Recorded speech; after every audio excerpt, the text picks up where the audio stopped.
just Great. amongst us. Oh, yeah. So now we're live. There we go. Good job. All right. So everybody's here. That's awesome. Um, except for Timothy, who is kicking people in the face or something. Um, so we're going to do a couple different things. The first thing that I'm thinking about doing is playing a quick game. So you guys want to Game? play a game? Yeah. Only if it's a drinking game. It's going to be pretty simple. It's going to be real simple, but it's just going to involve you guys having to search something. And I want to see who can figure it out first. Is everybody ready? Yep. Let's All do right. it. So I just need a simple answer to a very simple question. How much money in lawsuits does Grand Theft Auto's franchise currently have against them?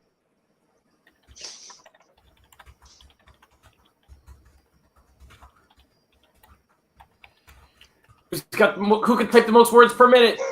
That's right. Oh, I got bad internet connection. It's not fair. Oh, you got gypped. It's not loading. Google's like, I don't want to look for this. $1 billion.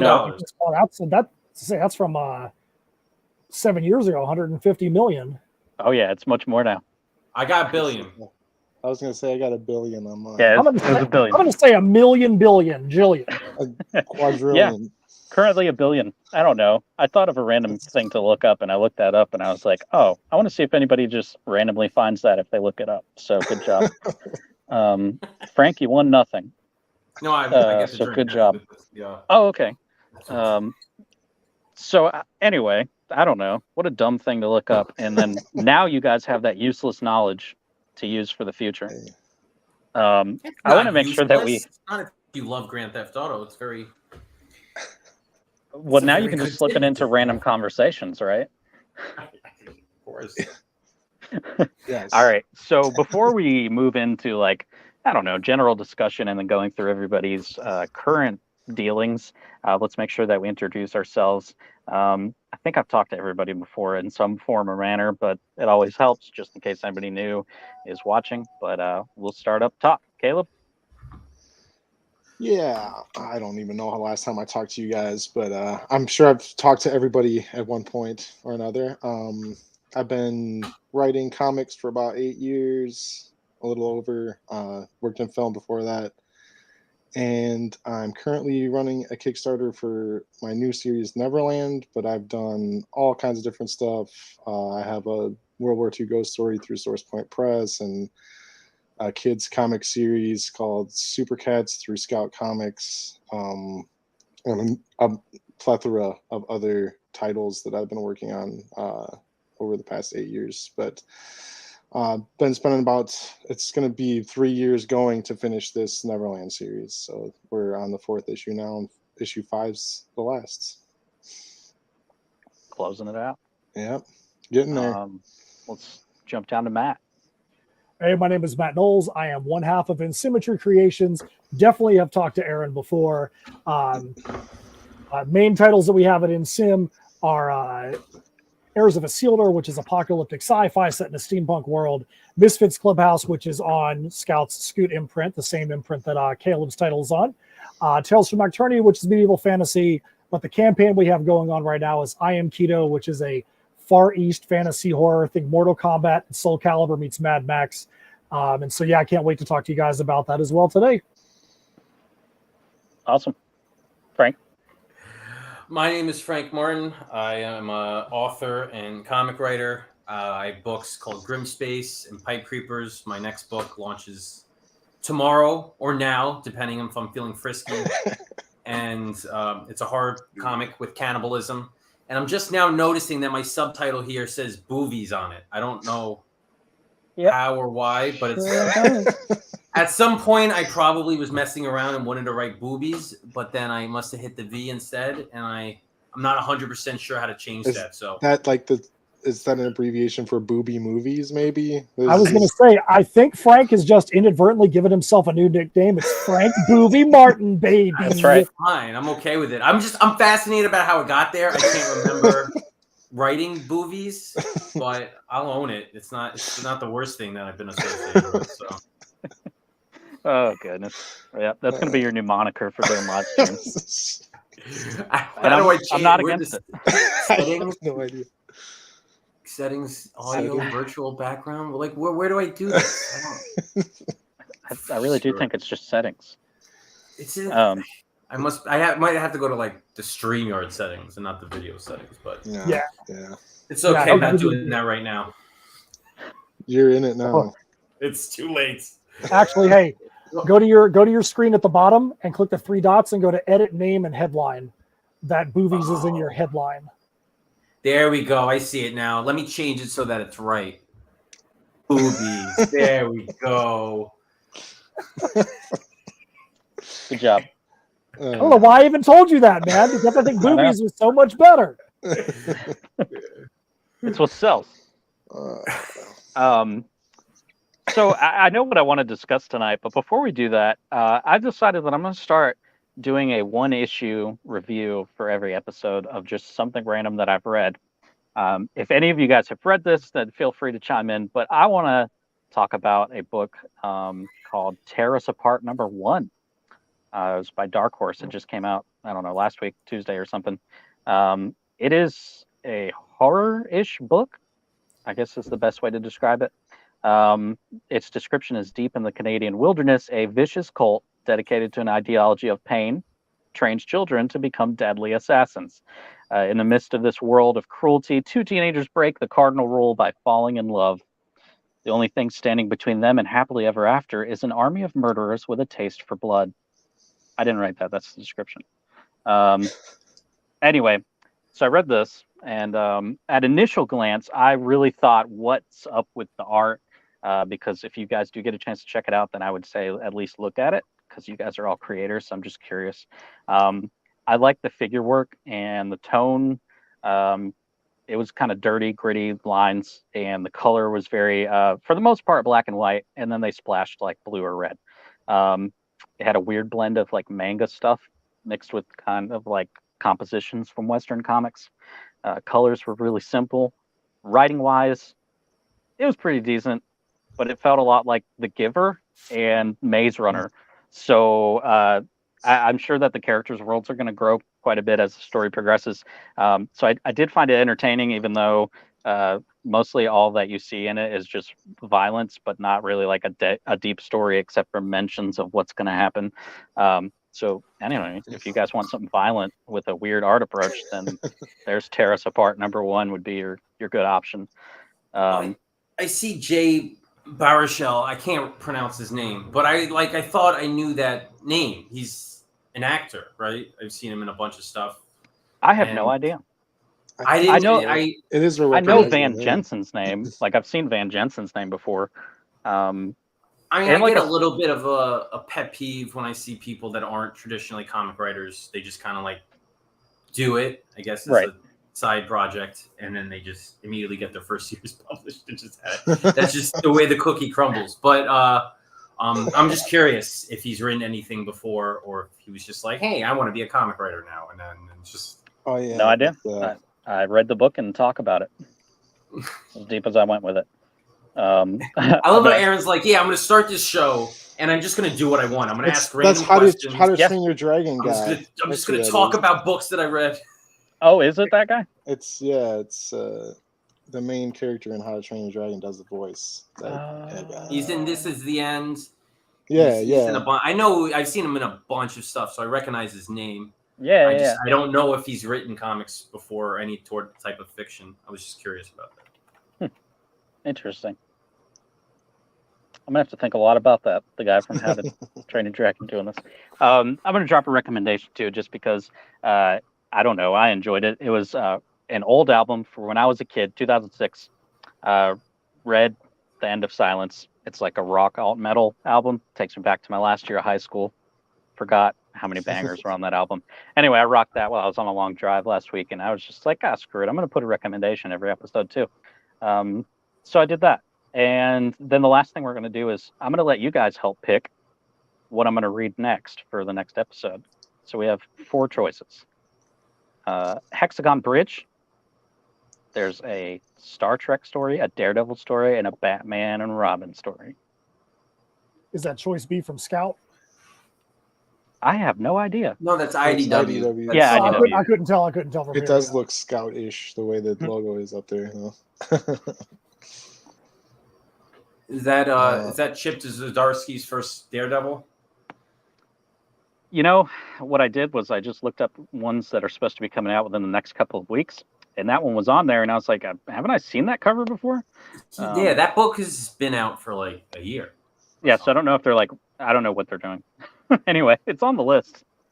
That was the only one I've read, and it wasn't a bad run. If I remember correctly, the first issue was like, it was kind of so-so, but it definitely gets better. Well, what should I read? I think you should read Eeny, Hexagon miny, mo. Bridge. I say A. I say A. Okay. I agree with that because I don't know what that is. All right, It looks, we're gonna do a to weird me, one. it looks intriguing, and its image, and it's just don't do Batman. Like Yeah. that's I know enough Star with the Trek, I Batman. know Daredevil, I know Batman. I don't know what that is. But Batman's in Right. everything. Batman's everywhere. How many Batmans do they got running right now? I don't even know. Again, he's in everything. All right, sounds like I'm gonna be reading some Image. Boom. Yep, we'll see what I think. I don't know. I try not to get my hopes up about books anymore. That's sad. Just being honest. Speaking of books, so if you guys want to go through your campaigns, perfectly cool. I'm going to make you share your own screens, though, so you can talk about them at your own pace. So this show, I'm just going to say, since it's the first episode, I just wanted to approach it differently because I've been on too many shows, and there were things I didn't like about them, and one of them was just like, I don't know, the other person controlling the scroll of my campaign page. So bump it. Like if you guys want to do that, that's cool. We'll throw it up on the screen and we can talk about them. And then while we're doing that, I definitely want to just talk about campaigns in general and how they've been going for you, things that have changed, things that are working, things that aren't working. You know, the fun stuff. Sounds good to me, With man. all that. Whatever you want to talk about, man, I'm here for the ride. So. All right. So who wants to kind of talk about their project first, or if you just want to say something about campaigns in general? I think right now, in general, it's tough for campaigns. If you look at the last couple of months and you pay attention to where most campaigns are, unless you're in that upper very small percentage of people that basically print money whenever they start a campaign, they are, I would say, I don't want to say that they are impervious to the economy and to the constraints that are happening around us, but they've just figured it out in a little different way than the rest of us. You look at most campaigns and most of them are performing under what people would hope for. That dead period is a lot longer and deeper and more desolate, I feel like, than it has been previously. Doesn't mean there's not backers, doesn't mean there's not supporters, but when it costs you $16 to go to Wendy's right now to get a #1 combo, and rent is going through the roof and gas is going through the roof, people don't have as much money to spend on entertainment like we did during COVID when everybody was getting pandemic checks. And there was just a lot of money there, and there wasn't as much expense to spend that money on and other entertainment that was competing. So I think that it's made it a little more difficult. It doesn't mean that campaigns aren't doing good, but you can't just sit back, click the button, and then kind of go like this and just watch your numbers roll like a lottery machine. You got to really work it, or you're going to have a very difficult time. That's my thought. I definitely see that. I've done 20, this is my 22nd campaign in 8 years or whatever. So it's like seeing the ups and downs definitely was easier. I wouldn't say necessarily easier, but there's a lot less to compete with during COVID. So if you were launching something in that period, you could get eyes on it a lot easier. But that being said, if you still have your audience and you've shown that you deliver, like, you're still going to fund stuff. It's just a matter of grinding out, getting the word out all the different ways that you can. Like Matt said, it's not just sitting back and watching it. You got to be involved and make sure that you're kind of nursing it through all the way to the end. But I think that's kind of how it's been for most of us that aren't doing necessarily the books that are catering to those masses that just want to throw $40 at the risque art and everything. But I think that's just the nature of the beast, and we ride it out best we can. It'll turn around, I'm sure, at some point too, and we'll have it a little easier maybe next year. But who knows? It could get worse before that. The thing I find weird about Kickstarter is that everybody has a different experience when they launch. You know, they're launching different genres, different projects to all different sorts of people. And so if you ask somebody, how's Kickstarter doing? You're going to get a completely different answer from everybody. And like what Matt said, there's like a top tier of creators that always do phenomenal. And if they'll be like, well, if you look at the metrics, Kickstarter's not really hurting. I mean, yeah, there's a downturn. I mean, I did 60K on my last campaign, and this one only got 35,000. So it's like, yeah, I'm not really crying over you like losing $25,000. It's still, you're still in the top tier of it. So yeah, I think things ebb and flow and ups and downs, and as long as you stay the course and just keep pedaling, we're going to get up that hill eventually. So just keep delivering good stuff is all that matters, I think. Yeah, I don't think anyone that is in here right now has had an absolute train wreck, so that's good. So just keep chugging along. I do think it'll change eventually, but I just don't know where that expendable income is going to come from for everybody. Yeah. I don't know. Maybe when everything falls apart, everybody's going to be like, screw it, I'm going to buy some comics. Well, and I think part of it is that you have to also say, and this is kind of where Steph and I have been within Sim, is if you're going to run a campaign, you better make sure that what you're putting out there is really high quality products, merchandise, so that way if somebody's like, man, I've only got X amount of money to spend, am I going to go spend it on something that's disposable that I'm going to read once and want to throw into the junk pile, or am I really going to want to keep this around? So it may seem like it's counterintuitive to be like, spend more money on what you're making if you're going to make less, but that's kind of where we've been, where we're like, we really want to make sure that what we make is the best it can possibly be, so that way when they see, if they've only got money to support one and they've got 10 of them in front of themselves, their eyes will hopefully gravitate towards ours, not because we want to compete with anybody else out there, but we want to make sure that ours actually. It gets harder with the higher tier people that are out there, and the more that come to the platform, you have to be able to say, well, are you going to buy the Keanu Reeves comic, or are you going to buy the random Neverland comic? Like, it's a hard battle to fight sometimes, but if you show them that you got something that's truly unique and worth the money, then you can still make the money. So I think creators need to take more of a grassroots approach. You can't do the shotgun approach anymore, where you just like throw your book out there and say, if anybody wants it, you can grab it. You kind of need to cultivate backers one at a time, give them a more personal experience, so they're not just backing the project, they're backing you. And I think if you show that personal connection, that like, hey, this is my book, I want you to experience it, it's gonna resonate with them more than just another Batman book on the shelf, So I think creators need to go back to basics and build up that backer count one at a time. I fully agree with that. I always subscribe to what's called the audience of one concept.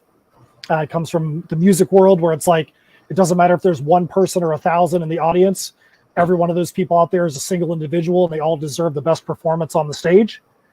So it's kind of the same thing. You have to treat every single backer, whether they're $1 backer or $1,000 backer, that they're just as important, and you appreciate them taking their time and money to support your project just as much as the other person.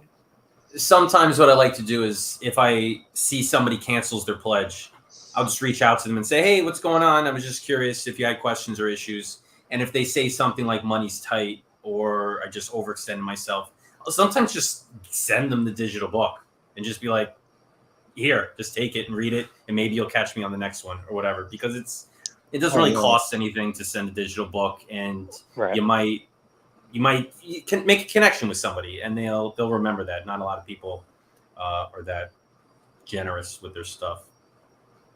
I mean, I'd kind of do the same thing too when people cancel. Is I at least try to reach out and just see if there's anything, especially if it's someone you know.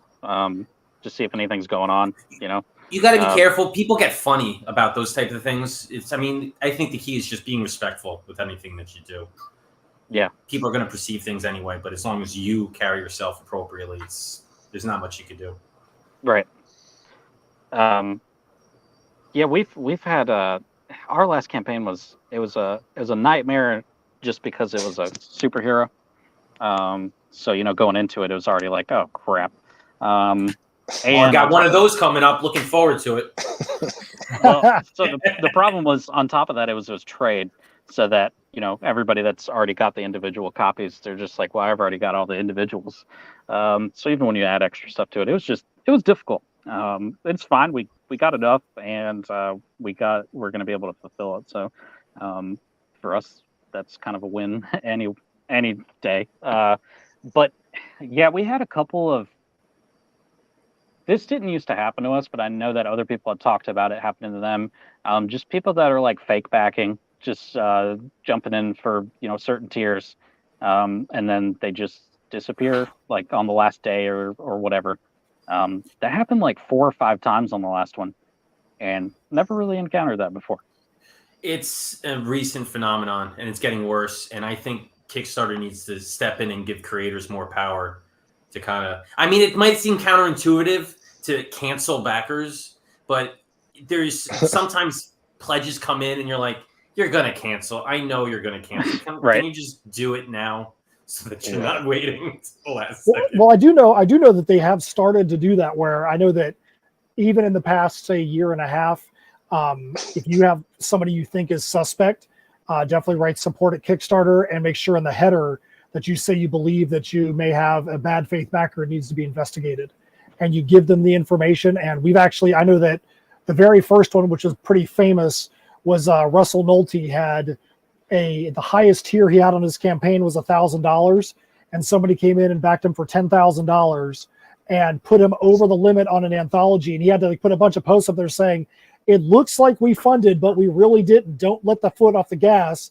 And he actually got Kickstarter to cancel that one, and I think that started a lot of them being like, "We really need to take this more seriously." So yeah, if you have anything like that happen, go to support at Kickstarter.com, let them know.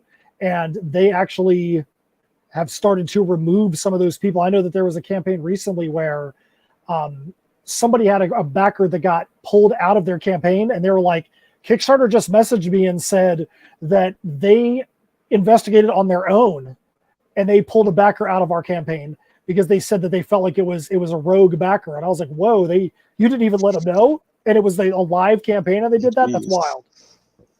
I didn't know they were doing that. That's good. Yeah, I'm glad they're doing that now too. I mean, I've had moments where people have come in and saved a project with a large amount of backing, and I always wonder if it's going to actually go through at the end. But luckily, I haven't had any of those moments where it's like someone drops $1,000 and then it, doesn't go through the card at the end. But I can't imagine what Russell was dealing with that. Well, we had a guy 3 campaigns in a row that was right in that same period where he would back for something huge, and then he would trickle down, and then the last 48 hours, he would erase the rest of his bids. So we were just like, can we survive this last 48 hours? And we finally got Kickstarter to ban that guy. Like, we don't ever want to see this guy on our campaign again, because he makes the last 40 hours the most stressful, horrible thing, because the backers are like, yay, we've reached a stretch goal and we have this thing. And I remember on the time it was the worst was we had our best campaign ever. We had just crossed $10,000 and a bunch of people were like, yay, you crossed 10,000, you crossed 10,000. That's awesome. And I was on a live stream the next day and they started off their thing with, hey, it's so great that you guys crossed 10,000. Congratulations. They pulled the campaign up and he had dropped like $500 off overnight. Oh no. So we were at like 9,500. It was like, what are you supposed to do? It's a part of the process. It is what it is. But yeah, to go through that sucks. Oh yeah, I got reamed for that when I did my first Nook book, and I freaked out because I had already unlocked a stretch goal, and it was like suddenly I dropped like $500 or something, and I was like, oh, now I can't afford this stretch goal. Like legit, like what am I gonna do? So I'm like doing an update, like, can you help us get back to this point so that we can actually afford to do this? Because this is gonna suck if I have to deal out another $500 I don't have. But luckily it all worked out. But it's people don't realize what goes on behind the scenes with that crap when it goes up and down like that. But Good. So, well, we've all noticed a change. That's great. How do you feel going into a new one, Frank?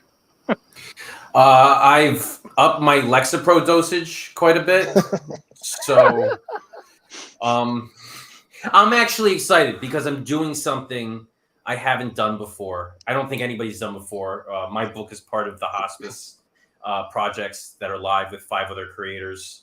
I'm not actually live yet, so I wanted to share Travis's campaign because he hasn't hit his goal yet. And by sharing his campaign, I'm kind of sharing mine because I could explain what the whole thing is about.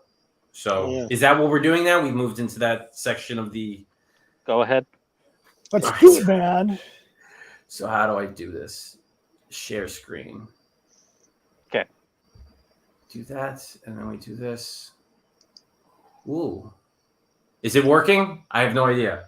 I'm not really technical savvy. Yep. He's almost there.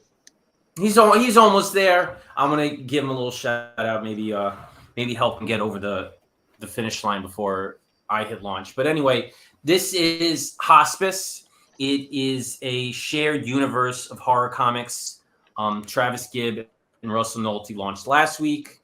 Me and Jamie are launching this week, and then we got David and Mike Watson of Freestyle Comics launching next week. And the idea was all of our books take place in the same universe, but they're all standalone. So you can pick up any one of the books and read the story. And the basic premise is that in this universe, there's a branch of hospice called Rising Suns Hospice. And their goal is to bring in sinful people that have demons that are growing inside of them. And then basically, as they die, these demons will be ushered into the world. That's the premise. And basically, every creator took that premise and used it to tell their own story in their own style. And it's been a lot of fun. We've been planning this for over a year. We've had many meetings. So just going through, here's the in-universe logo for Rising Suns Hospice. I see this awesome typo that I'm going to bust Travis's balls about later because he wrote Rising Suns instead of Rising Suns. But anyway, our hospice has its own mission statement. We try to flesh out the universe, making this thing as real as possible. His book takes place in Texas. It's about immigrants that are being chased by a rowdy gang of anti-immigrant people, and they take shelter in a Rising Suns Hospice. And unfortunately, they don't know that there's demons that are hiding afoot. So that's what his book is all about. I've read it. It's a lot of fun. Dave Schwartz does an awesome job with the art. So if you want to grab it, and we have a whole bunch of fun stuff that's going on with this. Let's see if I could actually find what's going on. Here are his fascinating covers. This is a cool cover. We had a series of connecting covers. This is Travis's demon. I think he has the C. So when you go down here, you can see all 6 of our books have connecting covers that connect to spell hospice.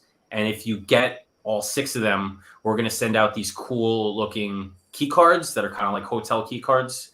And on the back of them, we'll have a QR code that you can scan to gain access to all of the digital hospice books in kind of perpetuity. So it's kind of like a cool little add-on. We want to do something special for everybody that got all of them because we know it's backing 6 campaigns is quite difficult. But this has been, we wanted to try something new, try something different. I think that's what crowdfunding is all about. It's throwing stuff at the wall and seeing what sticks and what doesn't. And it's like an event, but it's also an experiment because nobody's done something like this before. So if you have an idea or anybody have an idea and they want to reach out to us and say, hey, this is stupid, or hey, this is cool, or hey, you should try this instead, we'd love to hear it because it's a work in progress. So these are all of our smiling faces and all of the projects that we have going on, the people that are involved. This is Russell's cover. Russell has his own style, so he did his own thing. This is mine, which is called Last Supper of the Catskill Cannibal, which I had a blast having a big fat cannibal who weighs 666 pounds. So yeah, it was just about taking this idea and each one of us doing our own thing with it. And we had some ups and downs about how we were going to launch this thing, where we were going to all launch them at the same time or over 6 months or whatever. There's a lot of coordination going into this. And so far it's pretty cool. And it's been resonating with people. And I'm done. That's basically. So I think it's a great idea. Frank, did you guys try to, and without spoiling anything, did you guys try to have little Easter eggs that might interconnect in any of the stories? Short answer, no. For this one, it was our first go around. We all wanted to do our own thing story wise. We talked a lot about cross promotion and in universe stuff or I should say, just stuff that we could do to flesh out the world. But as far as storytelling is concerned, everybody did their own thing without trying to worry about it. But this is the first time we're doing it. So Travis has talked about, quote unquote, franchising it out to other people, seeing if they want to take up the reins, do their own thing. And when that happens, there's absolutely opportunity for cross-pollination and really making this a fleshed out universe where characters interacting. I mean, the sky's the limit with stuff like this, but for the time being, I think just doing six books, all called Hospice, launching in the month of September is, as Kevin Joseph said, it's either the greatest idea ever or the worst idea Kickstarter has ever seen. So we shall see by October how it's going to really blow up the algorithm. You can have it. What's up, Timothy? How are you, man? Hey, man. Thanks so much for having me. I apologize about being late. My son has I take him to mixed martial arts now. And he said you were doing mixed martial arts. We say that, man. Listen, man, I said he was that martial arts. I implied that because I said he'd probably be starting the show. And I said to David, no, I'm going to say I'm at martial arts because maybe he'll say on the air and it'll make me sound. He did. It was a big talking point. I said that you were kicking. So viewers, please remember that part and ignore the man in the hat talking about. Hey, before we got on, Aaron said, just so you know, he's actually in a power slap competition. So he's actually just getting the snot slapped out of him right now. So if it's not too much to go off topic, my son and I do these activities together. Or Aaron, at least I try to. We play guitar and stuff. But this was. And I'm in relatively good shape. And I said, well, I'll try one of the activities. And one of them, the choices was mixed martial arts. And I said, well, okay. I was a little hesitant. And by the way, the guys are super cool and professional and man friendly and they're sweethearts, right? And the guy goes, man, you can try it. You can do it for half price since your son's already in. And I'm like, great, man. I said, I did a little martial arts before, but I'm not, particularly any kind of sports right now or anything. He goes, okay, you watch the first one and see how it goes. All right, great. I watched the first one. And let me tell you what. These guys are grappling and tackling and slapping each other down so hard that you can feel the floor rumbling. I'm not kidding.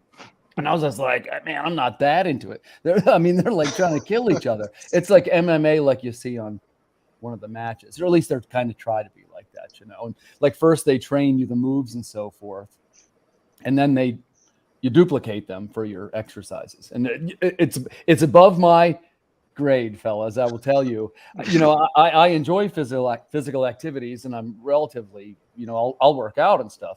But MMA, it's above me. It's above me. You see those guys? They are into it, man. My son loves it though. That's what matters, man. Yeah. We're talking about how awful Kickstarter is and how all of us are quitting. And we're going to start a Never. new company called Start Kicker. And I have a Sorry, quick comment I got to make. First thing, it's great to see Caleb and Frank. And Matt. Excellent. I know all these guys. Congratulations on your. I've worked with projects with a couple of you and on your projects, and best of luck with the new ones. I guess just about everybody's got a new one on the burner. That's where this is going, right? So for Frank, I loved the hospice idea. I know a couple of those guys, and I wanted to tell you something. It's relevant to mention that I just worked with Travis Gibb on this Tales from the Collective book. And don't you know, they paid me in comps, right? Normally you get what, 3 or 4 or 5 comps if you're lucky. The Orange Cone guys sent me 25 copies of the book. And like 5 of them were variants, like hooked me up, right? We go to Baltimore Comic-Con. We realized that 5 of us that worked on the book are all there at once from all around the world, actually. So we gather them all together for this signing event. Man, we had the time of our lives. I mean, at least I did. I won't speak for everybody, but you know, and Everyone's like, it sucked. And Tim's like, yeah. I got to hand it to Travis. I thought that was so classy to hand out that many copies of a comp that you could do like we went full scale promotional activity and we were stopping people and they're making video. It was terrific. It was terrific. So thanks to Travis Gibb and his gang. And Jerome Gagnon was there. Do you know him? He's a super cool guy. He was nominated for a Ringo. Whenever I hear his name, the first thing I think of is Canadian. Yes. That's the first word association that pops into my head. Yeah, it's funny. Canadian and then letterer.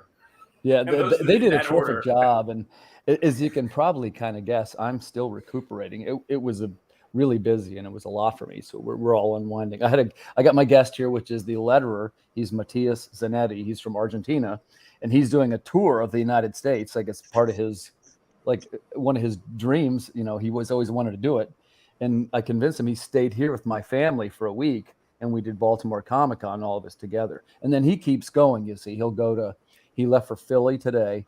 And then it goes to New York City and then DC, where I'll meet him again with my daughter. I have a daughter that lives down there.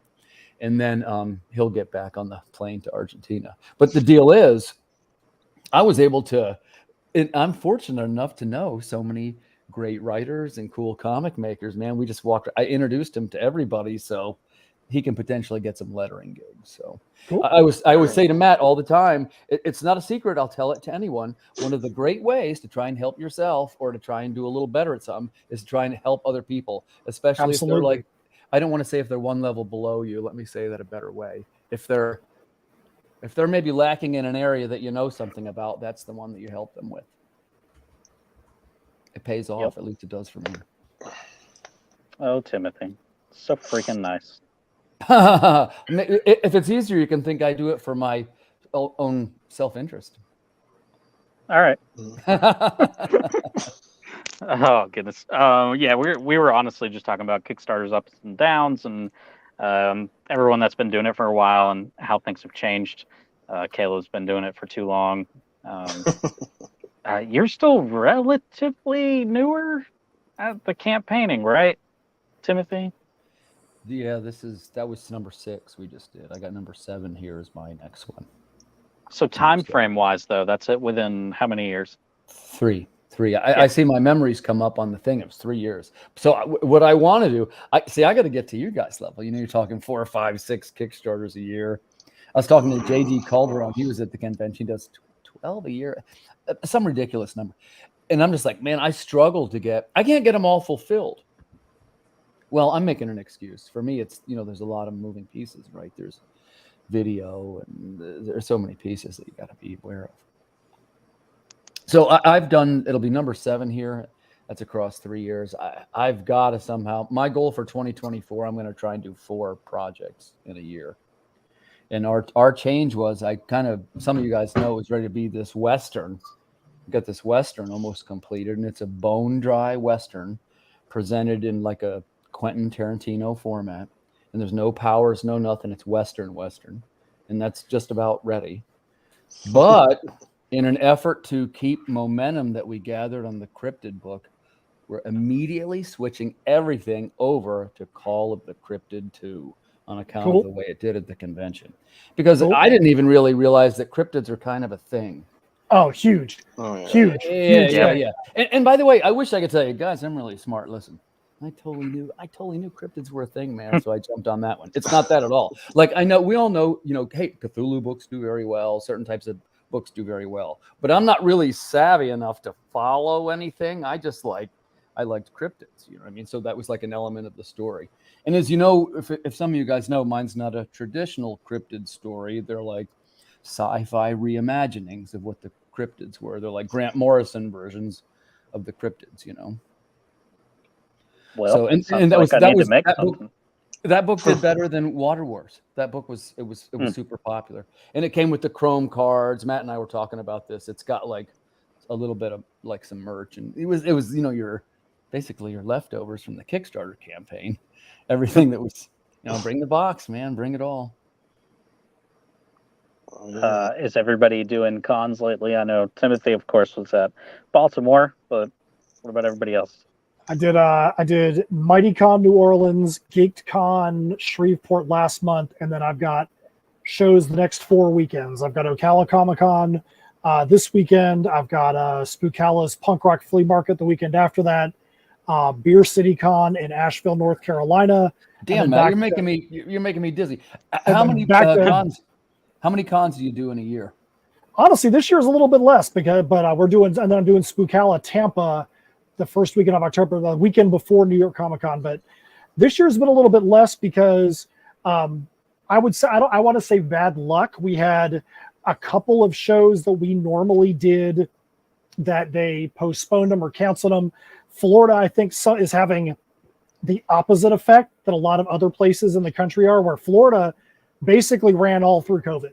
I mean, we all know all the jokes that people make about Florida, but Florida cons are the reason why cons were back as soon as they were, because Florida actually set the blueprint for how to actually have a con run in COVID times. We're actually at the very first con in the country back, but now it's like the state is completely oversaturated and some of the shows just can't finance themselves to stay around because there's not money coming into the shows. So I think we've had 3 or 4 shows that we normally do in a year that just postponed. We had a couple of amazing comic stores that you always would count on for, man, we can go do a signing at that show because they have a great place, and they went out of business, and so, or the person that was the main person there isn't there anymore. So I would say probably 8 shows we would have done last year don't even exist for us this year. But I would say probably 18 to 20 this year by the time that everything's all said and done is where we'll be at. Whether it's a show or a signing at a comic store, that's probably about the range we'll be at. That's got to be a top tier number. Frank and Caleb, you guys don't do that, do you? I usually end up. No, go ahead, Frank. My last show was in February 2020, and I was like, "This is gonna be my convention year," because I've always wanted to. I signed up for a bunch of them, and then I had one in Philly in April, and I put a deposit down on a booth, and I basically burned that money away. They never gave it back to us. Goodness gracious. So I haven't done a con since then, but next year I'm hoping to jump back into it. So we shall see. I usually hover somewhere between 10 and 12. I try to do something every month, and I'll usually pick up smaller things throughout the year too. So it ends up being more, probably closer to 15 at the end of the year. But I basically try to do mostly local, small, funky things, because the more that, like Matt said, the more saturation of shows, the mid-sized shows just don't pay out because everyone's out of money. And so I'll do a couple mid-size. I was supposed to do Baltimore this year, but I have a 1-year-old daughter. That. Yeah, I thought I would see you. I just decided to push it for next year because it was just too much to leave my family for 4 days. So I just decided I'll just do something small instead that's semi-local, and I did that. And I've just been trying to keep it within the 2 to 3 hour travel range this year, and I'll do 1 or 2 big shows next year. But I honestly, like I tell everybody else, no matter how established you are, those 100 and under funky shows that are within an hour of your place, do every single one of those, because you're building the fan base. You're gonna make money at those versus your outlay of money going out, whether it be travel costs, hotel costs, table costs, comparatively. Like, we did New York Comic Con last year, and I mean, it was a great experience to be able to say, hey, look, we did New York Comic Con. But at the same time, the amount of it's physically impossible for somebody at our level to not completely lose your butt on a show like that. So I mean, if you live in New York, maybe, but not going from Florida to California. When I had just Alter Life, my one trade, and I split a small press table. So it wasn't an artist alley, it was a small press table. And I stayed in Brooklyn with another guy that does Kickstarters, and I amazingly enough, I like made my expenses back, and I was like, sweet, I like did New York and I made my money back. But man, it was rough. It's 4 days of like trying to sling a book that no one gives a crap about on the small press floor is hard work. I will tell you guys this. I'd be interested in taking a look at, because I do way less, but I'm okay with dropping some marketing into each one. Like, I'm trying to get bang for my buck.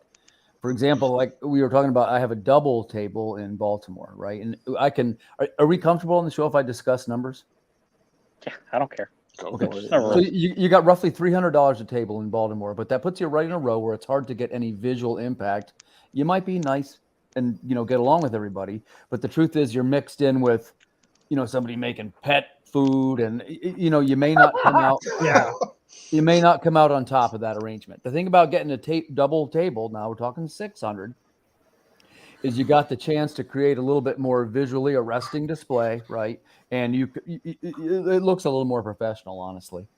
But if you could team up with somebody, you could go to an exhibitor table, which is the big square that they have over on the side. And that's next to the big names. Like, you'd be next to whoever the big comic creators they had, Al Milgrom, Joe Stack. So basically you'd be next to like Caleb Fusat is what you're saying?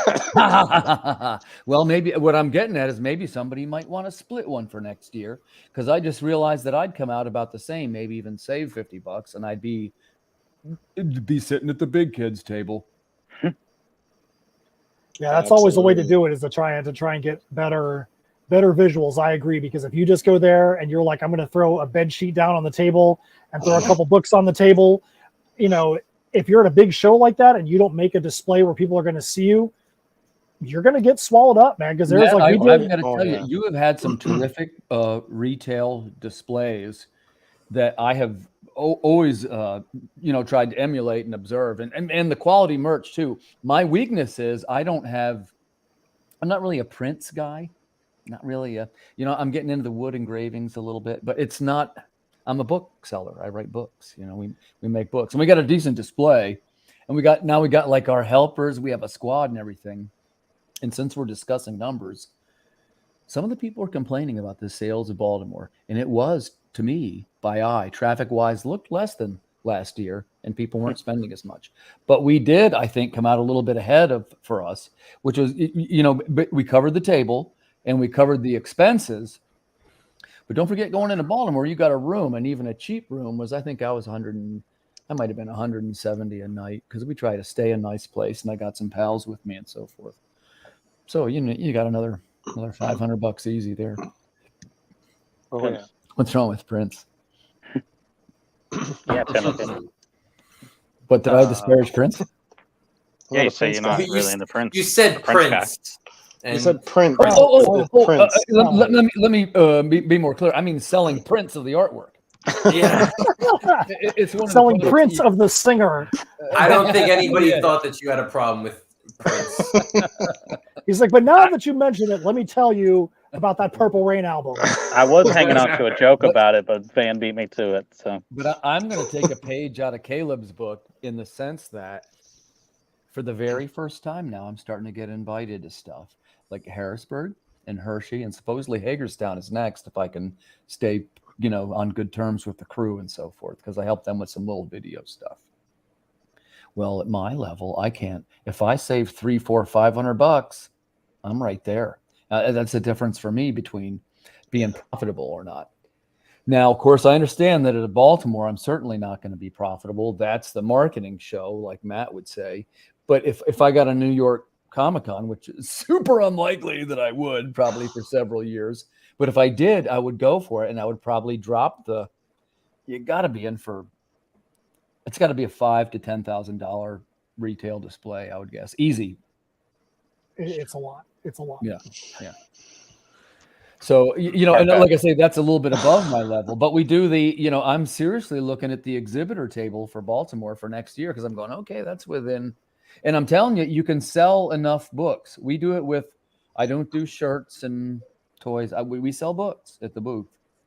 So, and we were pretty brisk the whole time. But again, like we're on what they call an end cap. Like I always write in, and I kind of know the guy, Chris. I say, hey man, because you're not guaranteed anything at Baltimore.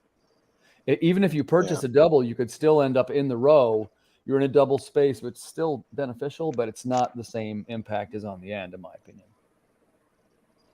I have to completely get back into doing shows, because I'm much like Frank, where I did a bunch in 2019, did a couple in 2020, did one in 2021.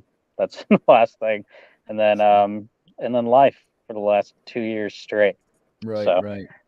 Now it's got to be I don't know. Some of the old ones I know I can just go back to, but I've said it on many shows before. The area that we are in, with it being in North Carolina, there are only like one or two good ones. The rest of them are all what's your good one?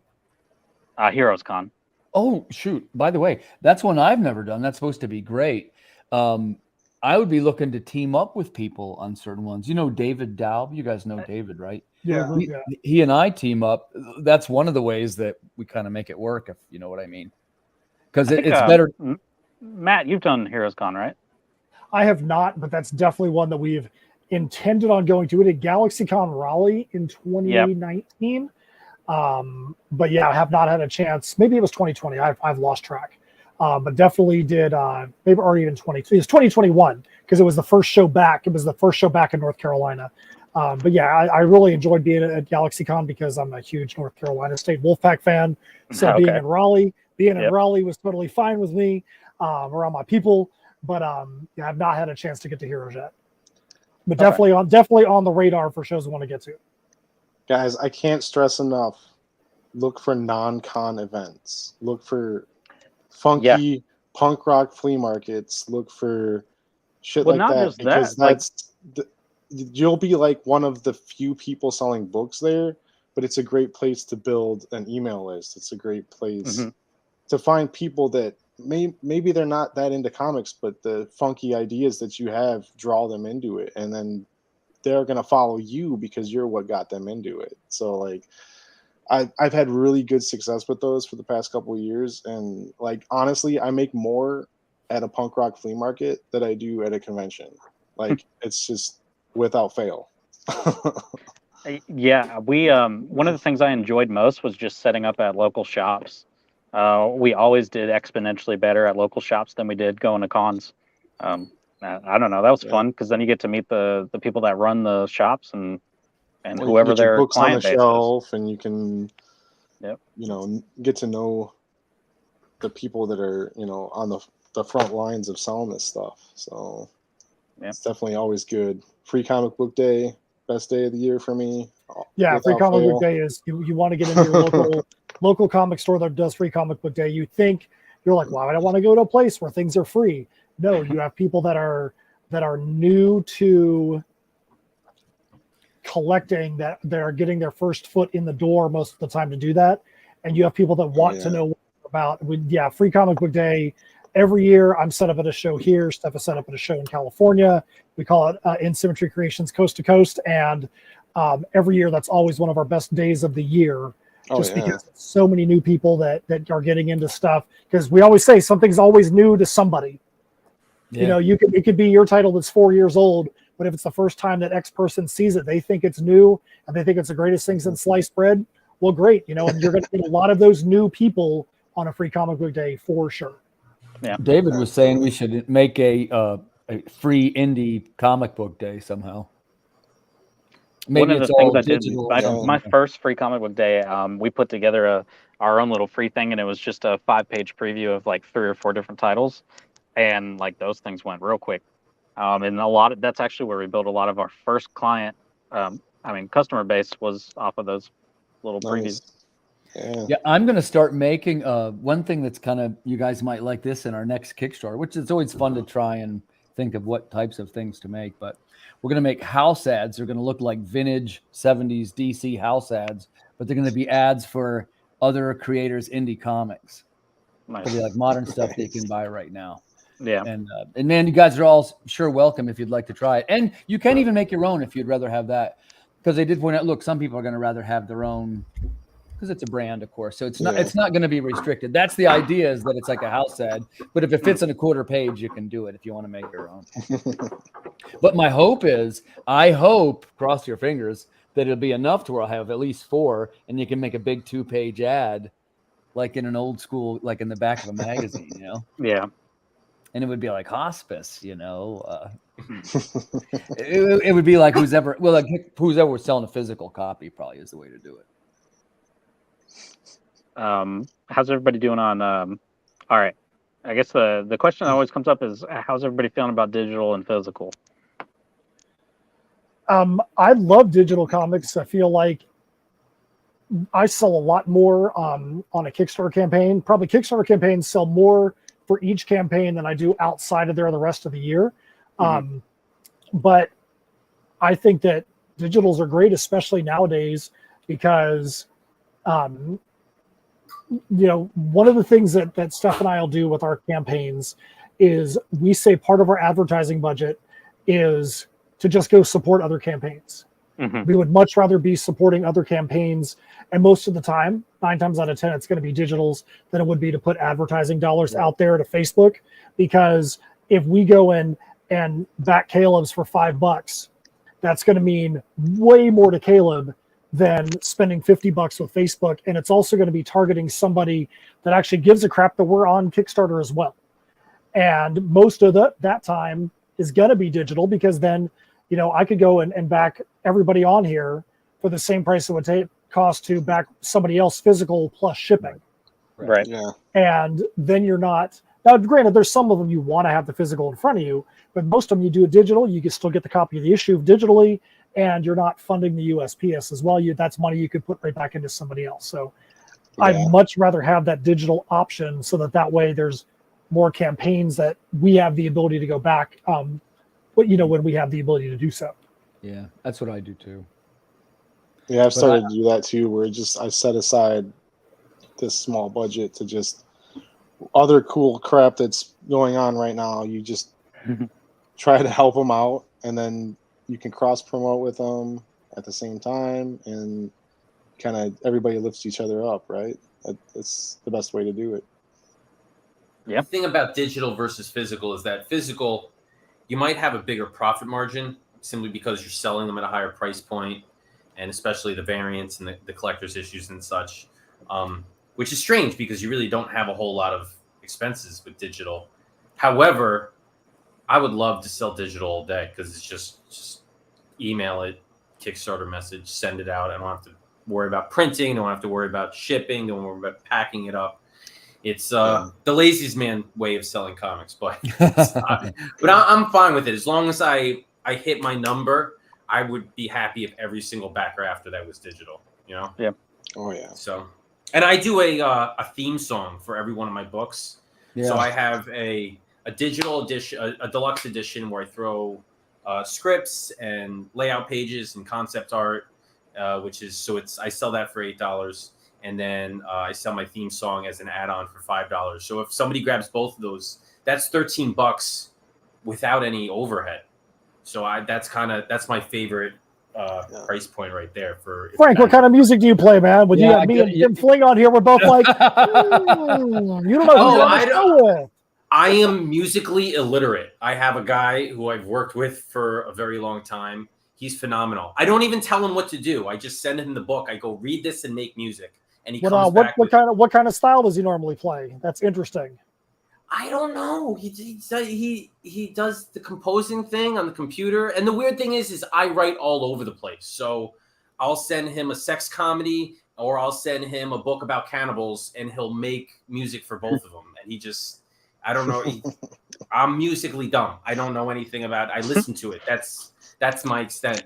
So the fact that he could just send me a song that I could just throw on there, it's cool. It's like, I don't think a lot of people do that. They have music that goes with their book, and eventually I'm going to have I think an album. Caleb does too, right? Caleb, do you have music?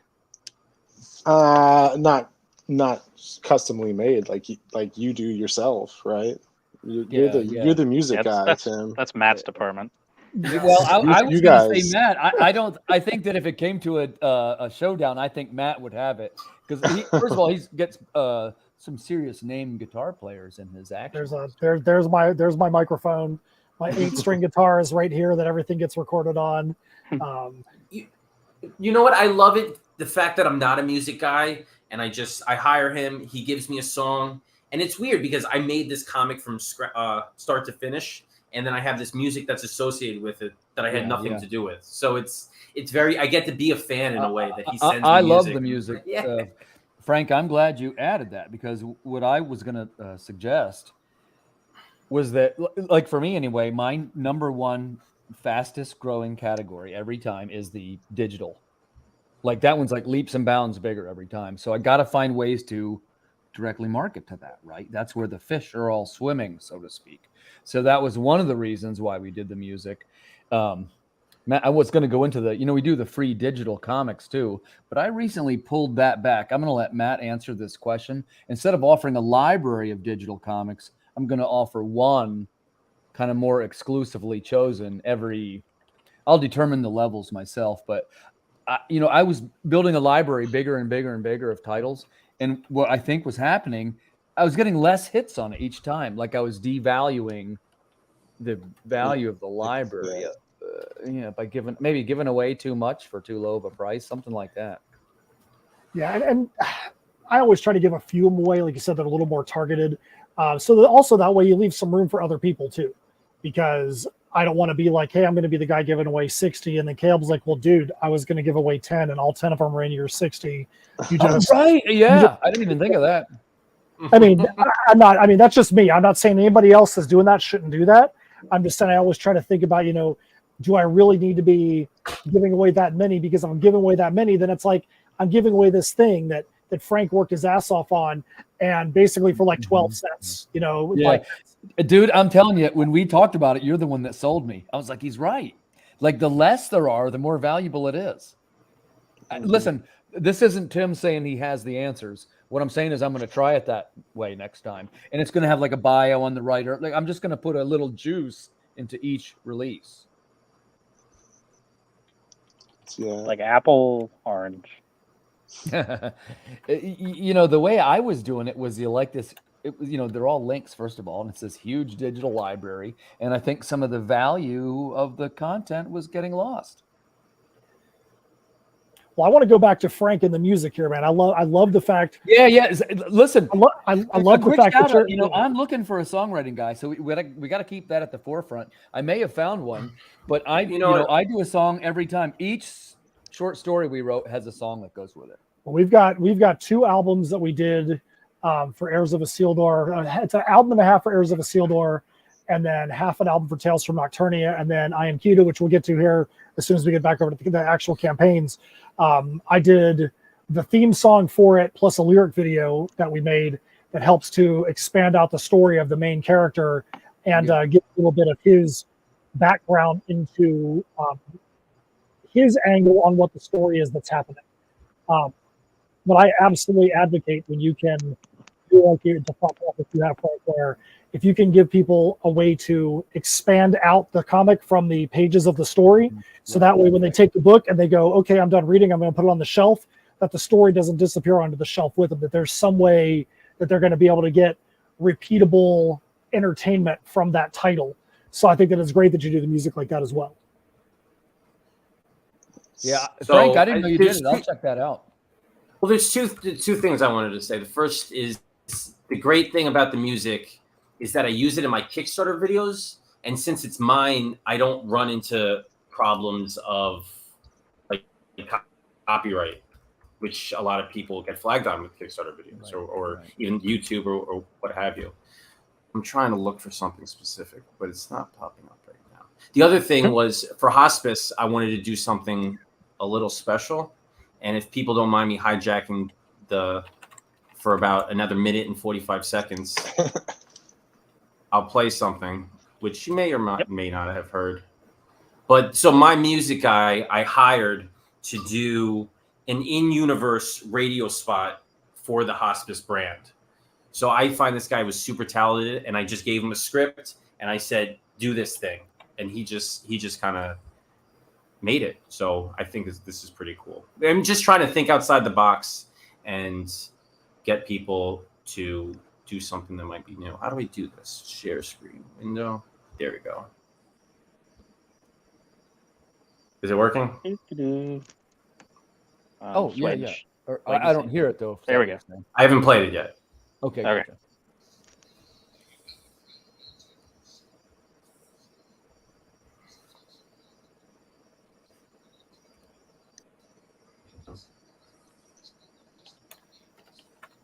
I hear nothing. Can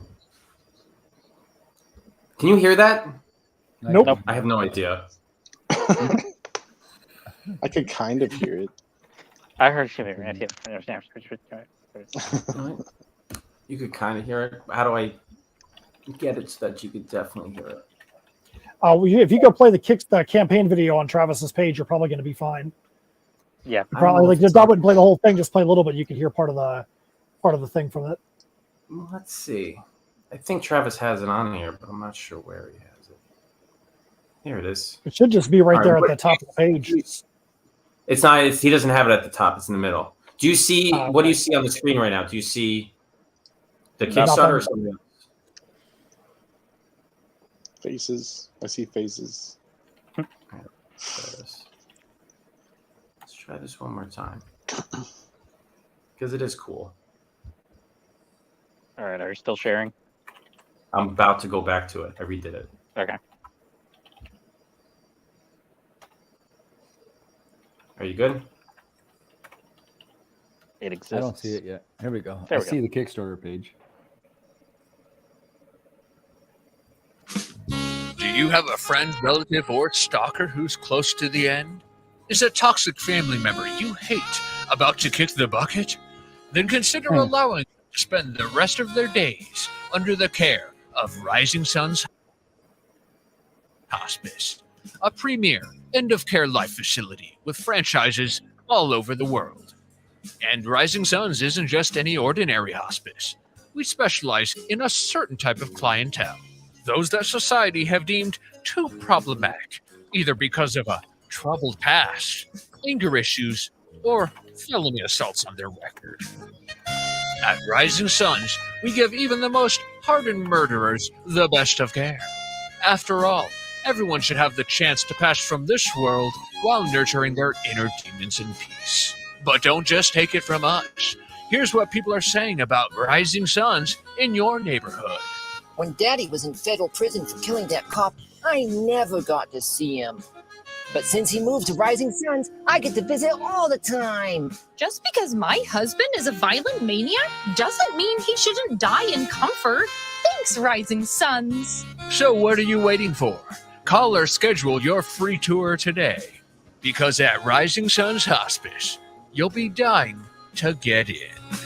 Rising Suns Hospice, where the sun never sets on the darkness inside of you. Rising Suns Hospice is not liable for anything or demonic entities that might emerge from your body as a result of your stay. All residents should sleep with one eye open. Do not smile, laugh, or have any thoughts of happiness or joy while staying at Rising Suns. Premature termination of life is pretty much guaranteed.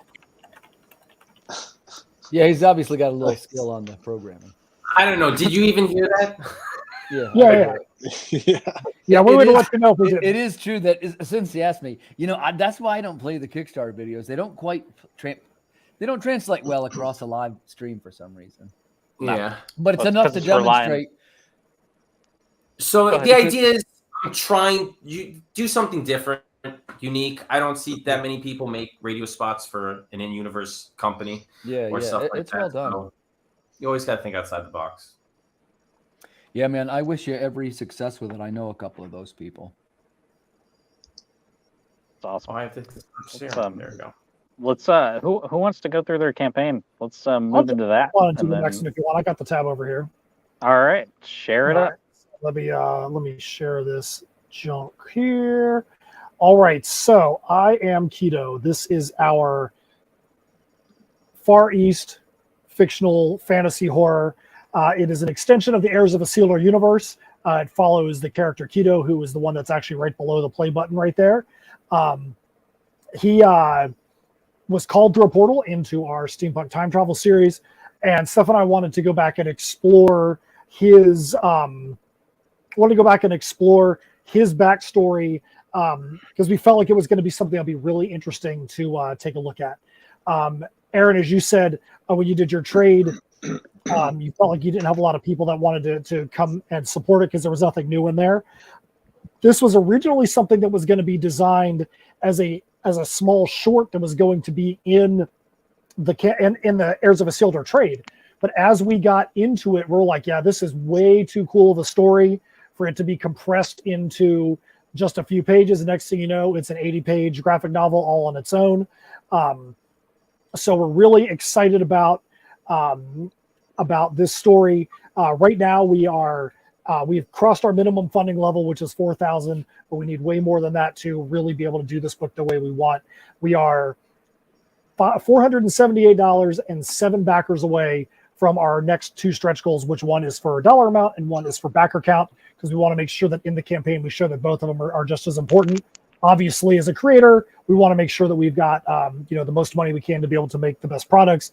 But if you don't have a fan base to be able to share it with, then you're missing out. You want to make sure you have as many people as you can to be able to enjoy that story that you've created. So, like I said, we're $478 and 7 backers away from those numbers. Anything we can do to get those where we want to be, it's going to be awesome. Going to be totally love that. So, on the pretty good numbers. Pretty good numbers there, Matt. You're averaging, it's you're almost $60 a backer. That's pretty solid. Yeah, we'll show you down here just a little bit why that is, and I think that why we definitely make sure that if somebody is entry level and just wants to get in and support at the lowest level possible, that they have that ability. But we also make sure that there are items that if you're a collector and you really want to dive headfirst into the 20-foot deep end of the pool, that you have the ability to do that as well.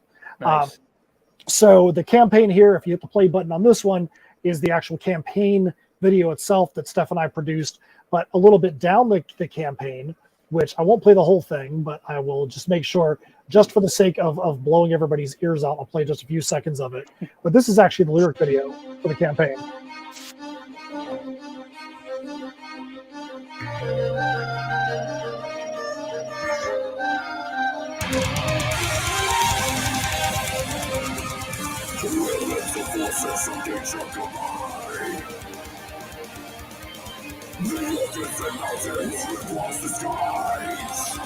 Like I said, I won't play too much of it, but that is actually I produced the entire song that's there. I've got a guest spot from Zach Leeser doing a guitar solo on there, but that's actually me ripping out those vocals and doing all the production and everything, sitting right here in this chair.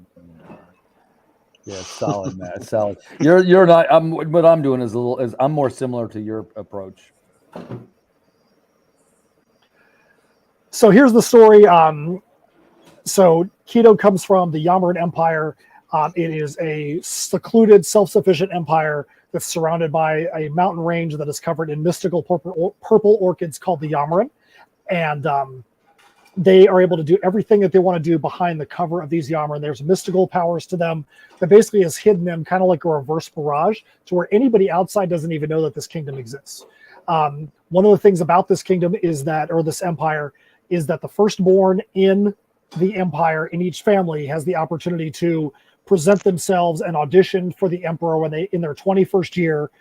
If they are accepted by the Emperor, then they become a part of his inner circle, his elite guard, and their entire household is then raised to a different social status out of the caste that they're in currently. Every family aspires to be risen from the caste that they are in. Kido is a twin, and he was born 3 minutes after his brother Kenji. So his entire life, he knew that he was 3 minutes away from being a firstborn and having the opportunity to raise his family up. That being said, he's been perfectly fine with what he has his entire life, to be that support structure for his brother, and for those that are in the 21st year, his friends that are around him, like Tatsumi and Mayu, two females that happen to be the firstborn in their household as well. Everything inside of this mountain range is basically utopian. They don't have any reason, nor to have some of them even travel. Nobody even travels it, ever has had the desire to travel outside, because these mountains basically repel you. You don't want to go in there because some people just call it stinkweed. But for those that are outside of the Yamaran Empire, life isn't as good, because going marauding across the continent, you have the Dark Conquestors and the Soul Rippers that are marauding and basically overtaking all the lands that are out there. Not just doing it for sadistic sport, they're actually doing it for their own survival. So think about them kind of like a vampire or a zombie that have to eat to be able to survive. Same thing with the Dark Conquestors. So on the campaign page, you see there's about 6 to 7 pages worth. There's a shot of Kido and Kenji and naked little Kido when he was a little baby, born 3 minutes after his brother. And there's their friends Tatsumi and Mayu. They're growing up, just having some fun. We get to learn a little bit more about them on the campaign page, but we, they are all training and trying to get ready for this day of allotment. But with this being fantasy horror, you know that stuff is going to go down that isn't going to be so savory. And we had so much fun developing these characters, developing the story, and making you. I mean, if you look at the campaign page, you're like, yeah, I think I know what's going to happen. You might think you do, but you have no clue. So that's good. We want you to feel like you go into it knowing that there's going to be a certain outcome that's going to happen, but you don't really know what the outcome is going to be. So here's some of the covers. We've got the first cover, which is called Waterfall Warriors. Then Cara Moline, who's most known for doing stuff for Buffy the Vampire Slayer. He's also been in a lot of the Cthulhu Invades anthologies. Did this cover for the Majutsu Shi, which is the magicians in the Yamaran Empire. We had our normal artist Alessandro Ventura that did these spacing covers. So you have the cover C and cover D, which shows some of the Dark Conquestors and Soul Rippers that you can put these two covers C and D together. People have asked why we didn't do a wraparound cover. That's because we do everything in perfect bound. So you're talking about an 80-page book that's got a spine on it. So to do something perfect bound, you don't really get to enjoy that picture. So we decided to do facing covers. We then have the foil cover, the Dual Serpents. That's the logo of the Yamaran Empire. That's their emblem. And then we just released this cover for Cordelia Divina. She is one of the most sinister characters in the book, who is associated with the Dark Conquestors and the Soul Rippers. And we just released that last week. We did not want her as a character to be the main focus at the very beginning. So we made sure we released her cover middle of the campaign, so that way the focus on her could happen at that time. We also have things like wearables. We've got shirts for the emblem of the Yamaran Empire, and then shirts for the Soul Ripper logo. We do socks. We're well known for doing socks. This is actually our 5th pair of socks that we've done with our campaigns. People seem to really love these things. Every one of the covers is also available as a metal cover, but we also have workers, and they actually have created Tatsumi's hairband that's actually got the Yamaran Empire logo stamped on it, the Dual Serpents logo. They literally created this wearable Soul Ripper mask that some people in the campaign have actually got, so they can actually go and terrorize their local grocery store by going in there with a Soul Ripper mask. They've also done what's called the Head Shrinker, which is a smaller version that is basically a desktop-sized version of the Soul Ripper mask. And then you see our guy Harrison is actually wearing Blazek's eye patch. Blazek is one of the Dark Conquestors, and he's on one of the covers. And he's actually got his eye patch that is stamped with their Soul Ripper logo that's exclusive to the campaign. You won't be able to get that eye patch outside of the campaign as well. So that's basically what we have in the campaign, as well as the add-ons that you would get. You can add on anything from any of our campaigns, whether it be Misfits Clubhouse, Heirs of Isildur, Tales from Nocturnia, previous shirts, previous socks. But we are super, super stoked about this campaign. And we'd love to see each and every one of you guys that's on the panel or that is actually watching go out there and support this campaign and become a Empire. The story is where Mortal Kombat and Soul Calibur meets Mad Max.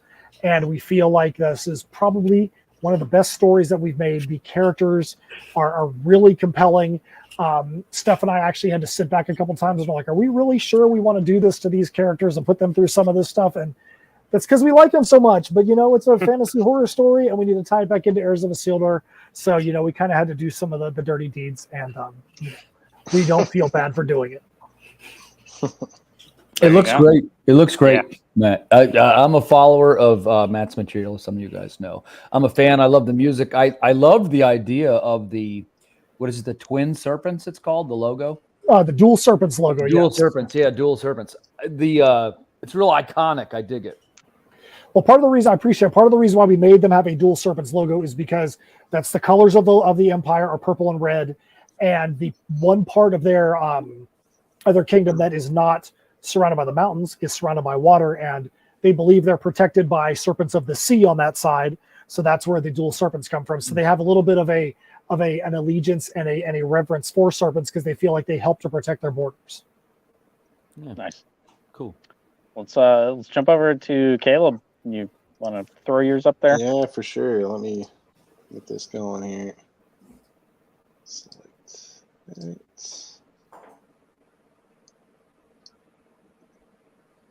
So there we are. This is issue 4 of my series, The Neverland. It's a modern sequel to the original Peter Pan novel, but it's basically a homage to 80s fantasy movies, and I call it Hook meets The Neverending Story. So it's about a boy growing up during a global outbreak of some sort, maybe could be COVID-like, but it's about a boy and his mother falls ill during this outbreak, and he escapes to Neverland one night and finds that the magic is all lost from the island, and turns into this epic quest of him figuring out what happened to Peter Pan between the original novel and now, and trying to figure out how to bring the magic back to the island. So there's Marcelo, the interior artist. That's his official cover to the campaign. We do 80s fantasy movie variant covers for each campaign. This time it's Labyrinth. You see, we did first day backers got a free poster for backing on the first day, and then we do these here. In the middle there's a pinup that Howie Knoll, who does all kinds of cool Dick Tracy type art. He's been doing stuff for Bryan Adams on tour and the Pixies and stuff. He's been doing big posters for them, but he did a pinup for each campaign, and it's going to be collected. So if I scroll down here, you can kind of see the different variant covers we did. Neverending Story, Willow, and Kroll were the first 3. You picked some great variants, man. And then Sean Langley did the middle 2, Willow and Kroll, and he just does fantastic watercolor art. Yeah, right. And then Stan Yak did the Neverending Story with the colors by Robert Nugent, who does all the colors for the interiors too. But I got a new artist that's actually a friend of someone I work with on Super Cats, Angela Odling's friend, Daniel Hill. He's a great artist. He's never really done that much for comics, but he wanted to get into covers, and he just blew me away with this Labyrinth cover. So that's by far one of my favorite things that's come out of this series. But if you come down here, you can see Howie Knoll's set of prints that you can actually pick up the old ones during the campaign too. They're Kickstarter exclusives, so outside of these campaigns, you can't really get them. I don't give them out. I don't sell them. So you got for $5 each, you can get the old school ones that from the other campaigns, or when you back the new campaign, you get the new one for free. So it's a cool set. We're gonna do a fifth one during the last issue, and so you can have this whole awesome set of art pieces that kind of go together from following along. So it kind of an incentive for people to continue to follow along. It's tricky to get people to want to get in on a 5-issue series and not just wait for the end. So you got to figure out something cool to give them. You can also go right on the campaign, read the first issue for free. It's basically just my vote of confidence that this series is so good that after you read this first one, you're going to want to have more of it. So feel free to go on there, check it out. I threw some cool art images from, this is issue 3. I'm going to add some issue 4 stuff. We're still getting it colored by Robert. But I always throw some cool stuff in here, just like reasons that you should back this, the artwork, just talking about the story itself and the influences. Like, this is deeply from me growing up with these 80s fantasy movies like Hook and Labyrinth and Willow. And I love which covers you chose for your Lord of the Rings description.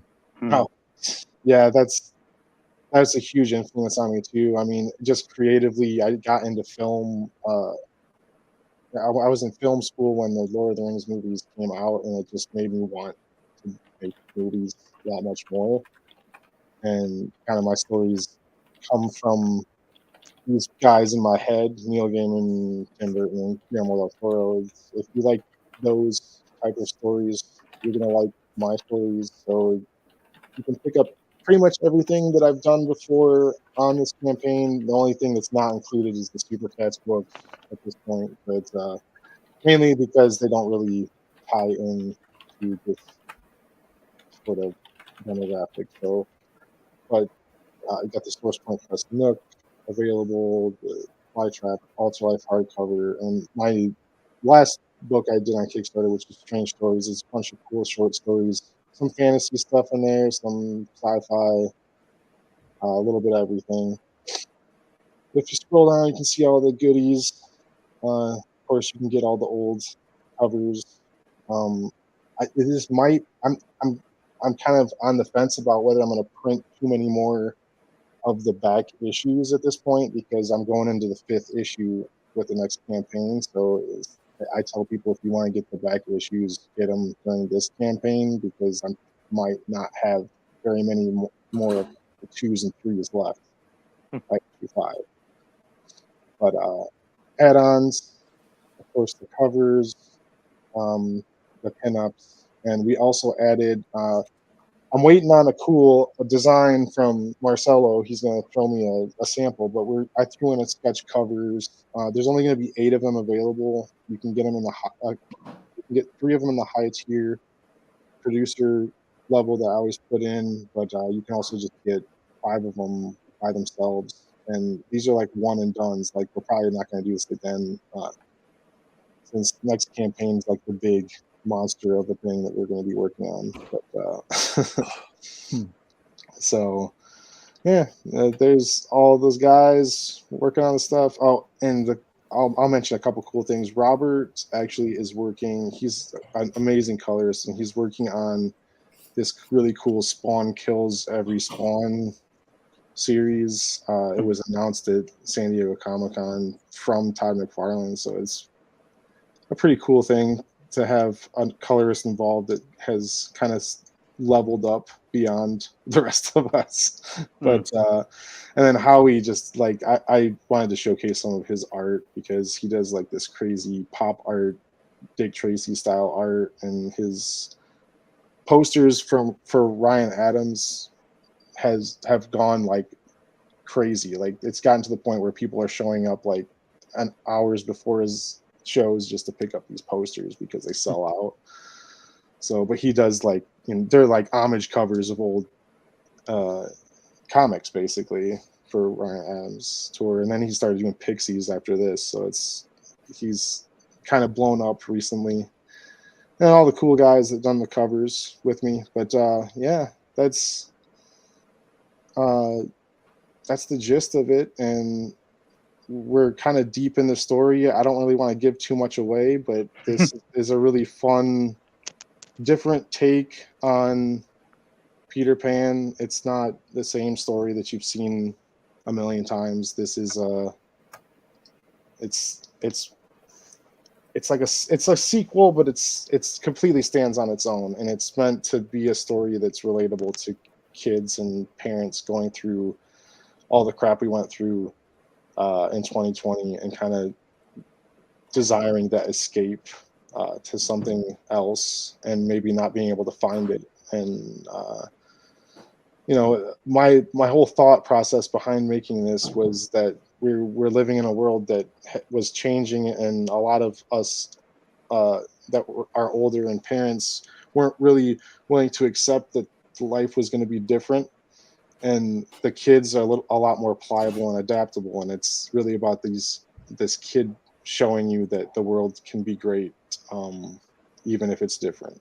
So It's awesome. It's a cool thought process thanks. for a fun, I don't know, just take childhood stuff and then what's happening now. I love fantasy movies and stuff that's like really made for kids, but at the same time, when they're 10 years older from when they've read it or watched it the first time, they'll look back at it and see that there's so much more depth in that. And that's just one of those things, like a lot of 80s dark fantasy movies that you watched in the 80s, you didn't realize, like, holy crap, like what was going on in the Neverending Story? I didn't Right. really get that. And then you get older and you're like, Jesus, like what were we watching? Yeah. Like, this is pretty deep, dark stuff. And but it's meaningful, and I feel like challenging kids are smart and they can pick up on this stuff. And I wanted to write something that was similar to what I grew up with, and for a new audience, like give a new generation that never-ending story that I had when I was a kid. It's awesome. Frank, I know you're not live yet, but you have yours coming. I don't know if you want to say anything else about it. Sure. My book is called Last Supper of the Catskill Cannibal, and I don't really know where I came up with this story. So not many people know that in upstate New York, in the Catskills, they have something called the CIA, which is the Culinary Institute of America. And everybody always makes that joke that it's not really the CIA. It's not a bunch of spies cooking. But anyway, when people go to school there, they fall in love with the region, and they come from all over the world. And so they don't leave. They graduate, and then they just live their lives up there, and they open up a restaurant. So there's a surprising number of really great restaurants in the Catskills. And I wanted to use that as kind of the setting for this hospice. And of course, I got horror, I got demons, I got restaurants. I have a big fat cannibal, and I threw him in the mix to just kind of see what kind of story I can make up with. And I think as Caleb was watching fantasy stuff growing up, I was watching just grotesque body horror of the 80s and the 90s. So this was my opportunity to really have a good time with it, because sometimes people, when they do horror, they want to put meaning to it. There's a lot of artsy horror nowadays where people want to make something scary, but it's got to mean something. This doesn't mean anything. This is a cannibal who loves who he is and wants to devour fingers, and having a demon grow inside this guy who just likes to kill and eat people. It was a good time. I had a blast making all these, just being as ridiculously horrific as possible. So there's no deep meaning here. If you like fun Evil Dead type horror stuff, I would suggest checking it out. There you go, people. Timothy, you are getting ready for something else, I believe, right? I am, and I'll be honest with you. Since we were just away for the convention for the weekend, I had the genius idea let's launch this during the convention, right? Mhm. And I realized that there were too many things going on at once. So mine's still hovering over there in a pre-launch status. Because remember, I had company too. I had a guest in the whole bit. The timing was just wrong. So, I could share the link to it. We could get followers. You should. All right, hold on. Oh wait, I don't think I have a wrench or whatever I need, do I? There we go. I got it. Okay. So this is that one. Okay, so what we're doing, a couple people have mentioned to me. Of course, we're hot on the heels of the fulfillment of the Call of the Cryptid. That was our most successful project. And we're all kind of taking a deep breath. And, we even sold a whole bunch of copies at the Comic-Con. And as some of you know, I have too much anxiety to release another project before one fulfills. Not judging anybody that does that. That's not any kind of veiled statement. But I just can't physically make myself do it. I do a lot of the portions myself. So, I kind of don't even move a muscle till every customer has the book in their hands, and that includes international. So in this case, sometime within the next 5 days, you'll see the launch of the next project, which we've been talking about for a while, and has a special commemorative cover designed by my partner, Erwin Arosa. That's Water Wars 2288, the Ultimate Edition. And what's happened over the last 3 years is that we've submitted a lot of these short stories and so forth to various kinds of publications and anthologies around the world. And now we kind of have 4 written volumes plus these additional short stories, which have never been published in one case. And there's even, when I did the book with Russell, the first version was banned due to its somewhat salacious nature of the depiction of the female Lovecraftian goddess. She's kind of bodacious, if you take my meaning. So, and I'm being serious. What happened was the editor kicked it back for, this is an all ages book, and she kind of comes bursting out of the fire without a bra on, sort of. She's very breasty, So, and actually, that was my first time working with an editor, so I just took all the suggestions. But of course, I kept all the original pages. So now when we release I know that's funny, right, Gareth? So now when I release, and thanks for tuning in, Gareth. When I release the new version, it'll have the banned version. That's one of the marketing things that we're kind of working in there. So it'll be something like, you ready for this? It's about 136 pages of interconnected short stories in the Water Wars world. Now, as I've said before, you don't have to read them in order, and you don't even have to read anything more than one story. They are standalone short stories, but they do take place in this interconnected universe. So if you've been wanting something like that, which is what people have mentioned this numerous times, you will like this book. And it's going to come with some cool things, which we've learned how to do throughout our Kickstarter campaigns, like original theme songs. We've also got a pretty cool series of Chrome-enhanced maps. There's also going to be a special trading card that has, they're Chrome-enhanced. It looks like the guy's stepping out of another dimension, or in this case, it's a girl. The cards have really come out amazing, and we're looking forward to the next series. And it may even, depending on how well the series does, it might be a thing where the whole thing is Chrome. Commemorative cover with, the embossed logo and the whole bit. In this case, I'm still on the fence about whether it would be a hardcover or not. In my case, it's a very real-world decision. I don't know if I could generate enough interest in a hardcover and sell enough to cover because I'm at a point now where with this one, I could actually make a little bit of money. As you probably guessed, most of this material has already been written and produced. This isn't a, hey, we're going to make this book. What you're seeing is the culmination of this last 3 years worth of writing. And I'm sorry about the way this sounds, but it's been pretty well received. I think you guys would like it. It's very well written and very lushly illustrated. It's pretty good. When you look at it, you go, oh, I see why people say this is good. That's what they say. We just kill it at the cons, and this series has had a very successful run. That's 4 successful Kickstarters in a row. So, go ahead, man.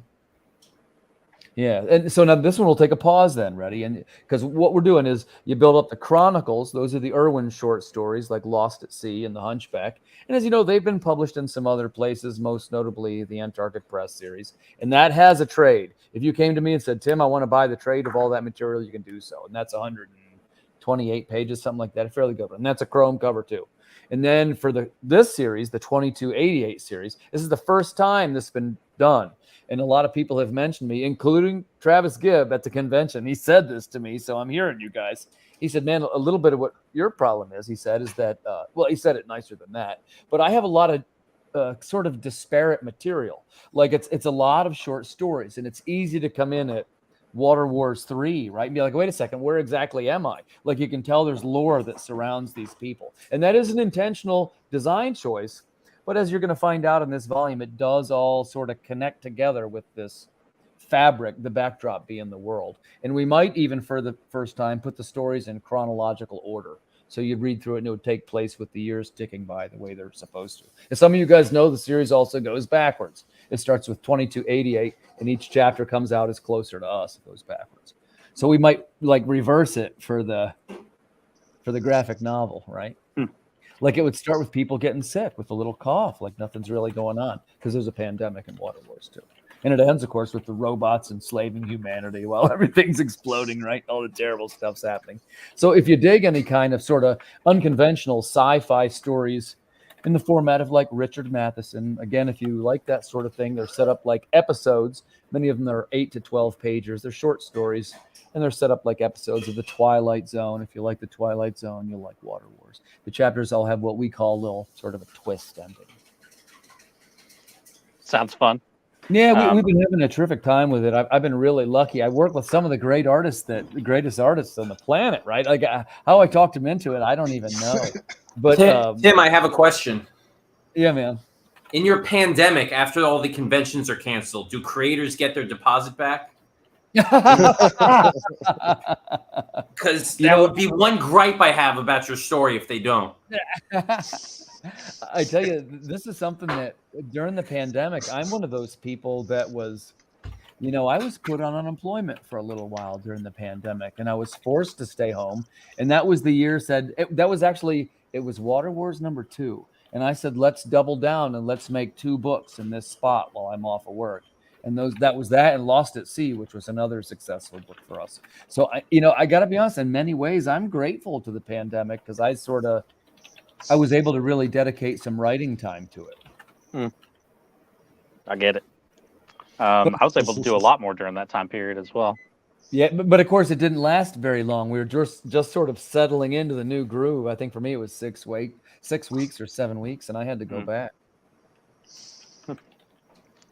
But thanks for letting me promote my series. That's really nice of you, Aaron. And I want to give a quick shout out to Aaron. I'm a fan of his work, and he's done some design work for us, and I've really been thrilled with it. And we look forward to working together again. And I will tell anybody that will listen, I'm actually not that successful of a Kickstarter guy. Every time I'm just barely making it to the next level. So I like to tell sort of newer people, if I can do it, man, you can do it. Just keep trying. And what I do is you try to get like smarter people to hang out with you, like you guys. You know what I mean? That's how I'm going to do it. You'll know all the answers. I've been following Caleb for a while, and I know Matt and Frank. He's got a Kickstarter every 15 minutes or something. 13. He's trying to get that number closer to each other. I launched 3 while we've been live right here. I don't know what you're talking about. Frank, if I can do 4 next year, for me, that'll be a win. And I think, I forget if I told you guys, one of my things, and I've been stalling, I kind of want to try and do the novel thing.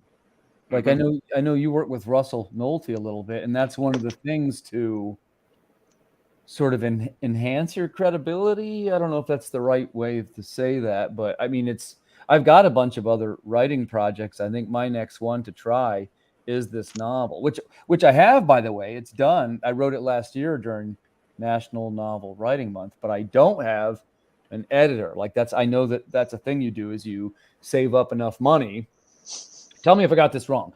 In the novel world, you save up the money through the Kickstarter to hire the editor, and it's actually the edited version that comes out through your Kickstarter. It depends. You could do that. You could. You don't have to have an editor. I mean, you don't want to put out a book that has a whole bunch of grammatical and hold on. Rewind. I don't mean proofreader at all. That's the other new thing I'm doing is offering editing services to people that write. I mean, like pacing. In my book, there'll be dialogue coaching. There's a significant amount of Mandarin in it. It all depends. Truthfully, I don't write novels with an editor. I either write them and I'm happy with whatever I have to put out in the world, or I work with a publisher who would then hire an editor and say, you need to rewrite this whole thing. And I've read your writing. You never have grammatical errors at all. I think you're on top of that pretty well. I feel pretty good about all that, but I don't know. Like in my case, I'd be completely wading in again without, like, I've never done it. I know it's different than comics. Yeah. It's a different tool in the toolbox. It's a totally different thing. You need to practice it because the thing I say of the difference between comics and comic writing and prose writing or novel writing is that comics, you're not really the storyteller. You're using an artist as the medium to tell a story. But when you're writing a novel, you have a direct shot to your reader. They're going to see your words, so they matter a whole lot.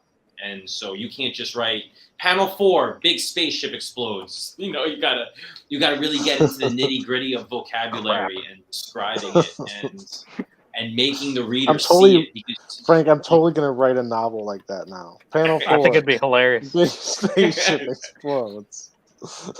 But that's how you start writing. I read some of my son's work and he sees me writing stories. He's like, Dad, I want to write stories too. And I'm like, sure, go for it. He goes, the car drives down the street. The guy parks. He gets out of the car. I'm like, it's good. It's a good story, but it's more than just the sequence of events. You really have to use the words to paint a picture that's an artistically speaking experience for the reader, which is a lot more daunting. It's all on your shoulders. You can't rely on some artist who has worked for Marvel and gets $500 a page to carry the story. I do kind of want to ask you, when you get up into these big numbers of Kickstarter campaigns in a year, first, do you fulfill the campaigns yourself or do you pay like a service to do it? I do it myself. You want to know the secret? I buy an 8-ball of cocaine and I stay up for a weekend and I just. Well, I was going to do that anyway. Crap! I bought a magic 8-ball. I don't have huge numbers. I think the biggest campaign I had was just over 300 backers. So I don't have tremendous amount of backers that I have to send out. But it's not unsurmountable for myself. It's doable, yeah. Right. It's doable, and I kind of have it down where I run campaigns for 18 days. I have a 7-week fulfillment period, and I just get the books, I send them out, and I launch again. And I feel good in a groove that all the books are out, and then I'm done with that, and I move on to the next one. So, like for this one, the printer screwed up, and I had a panic attack because he used the wrong print order the print file for my order, and I got all the books in, and they were wrong, and I had a little bit of a panic attack. I'm like, what am I going to do? But after I woke up the next morning and I realized I could just email them and tell them they screwed up, it was really only like a week and a half delay, and I still got out all the books in time for launch tomorrow. Oh, good. Hey, on time is the best. I think I want to do a full episode of this that is just about prose, because that's just the next phase that I'm moving into for a while. I have a bunch of prose stuff that I'm ready to actually do something with. So like comic books is kind of there, but there's another project that I got to figure out if we're going to launch the thing or not. Completely different story. But I think I want to do an episode that is dedicated to prose, and then maybe an episode that's just dedicated to like the worst mishaps that have been encountered so far. I could talk about this shit all day, so it's fun. Well, I'm interested. I really love to. I love to pry into these kind of subjects, and I hesitate a little bit because I don't want to, it's a deep rabbit hole, right? You fall in and you never come back out. But there's a rhythm to running Kickstarters and fulfilling them. And I have not found the perfect and having a life somewhere in between those cracks, right? So Fair enough, right? And sometimes, since we're kind of being funny, we should also mention mental health is one of the things that we as creators want to protect ourselves from, the stress and the panic attacks and the things that are sometimes inherent to our field. Yep. But I guess I would say that my thing is I don't always have the ability to fulfill it in a timely way. So I now pay the service to do it. Whatever gets it done, man. The funny thing is Aaron and I have spoken about this before, is everybody's brain is just wired differently. I don't experience creative burnout. Like, I could just write and create stories forever. I could pack up comics forever, because every comic I pack up, I'm sending to somebody that's about to read it. So it energizes me. What I can't do forever is take care of my kids.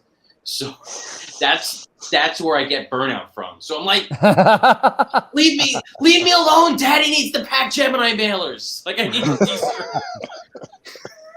So everybody, it's just, I could go forever when it comes to some things, and there's other things I just crash. So everybody's wired different.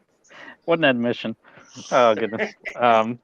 Well, we've been going for about 2 hours, so I guess we'll kind of start wrapping things up. I do want to make sure that we have had a pretty decent group watching, so make sure that everyone's checking out everyone's pages. I want to make sure that everybody's checking out these campaigns.